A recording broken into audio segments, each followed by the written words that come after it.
الحمد لله رب العالمين، الصلاة والسلام على خاتم النبيين وعلى آله وصحبه أجمعين، أما بعد، فأعوذ بالله من الشيطان الرجيم، بسم الله الرحمن الرحيم. قال الله تعالى في سورة النساء: والذين آمنوا بالله ورسله ولم يفرقوا بين أحد منهم أولئك سوف يؤتيهم أجورهم وَكَانَ اللَّهُ غَفُورًا رَحِيمًا۔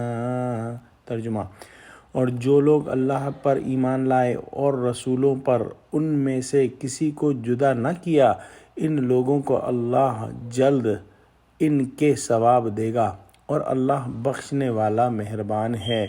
پچھلی آیتوں کے اندر پکے کافروں کا ذکر ہوا، اور وہ پکے کافر وہ ہیں جو کہ اللہ اور اس کے رسولوں کے ساتھ کفر کرتے ہیں اور چاہتے ہیں کہ اللہ اور اس کے رسولوں کے درمیان فرق رکھیں، اور کہتے ہیں کہ بعض پر ہم ایمان لائیں گے اور بعض کے منکر رہیں گے، اور وہ چاہتے ہیں کہ کفر اور ایمان کے درمیان ایک راہ نکال لیں۔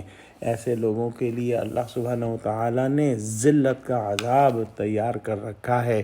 سائملٹینیس کنٹراسٹ کے اسلوب کے تحت، جیسا کہ پہلے بھی بیان ہوا، آج کی آیت کے اندر اللہ سبحانہ وتعالیٰ پکے مومنوں کا ذکر فرما رہے ہیں، اور اللہ سبحانہ وتعالیٰ فرماتے ہیں کہ جو پکے مومن ہیں وہ اللہ پر ایمان لاتے ہیں اور تمام رسولوں پر ایمان لاتے ہیں اور کسی کو جدا نہیں کرتے، اور یہ نہیں کہتے کہ ہم نے بعض کو مانا اور بعض کو نہیں مانا، اور وہ اللہ پر اور اس کے سب رسولوں پر یقین رکھتے ہیں۔ اللہ سبحانہ وتعالیٰ اپنی رحمت سے ان کو بڑے ثواب عطا فرمائے گا۔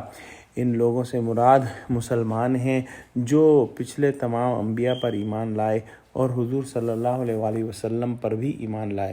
دعا کرتے ہیں کہ اللہ سبحانہ وتعالیٰ ہم کو قرآن کا فہم عطا فرما، آمین۔ وآخر دعوانا الحمد للہ رب العالمین۔ السلام علیکم ورحمۃ اللہ وبرکاتہ۔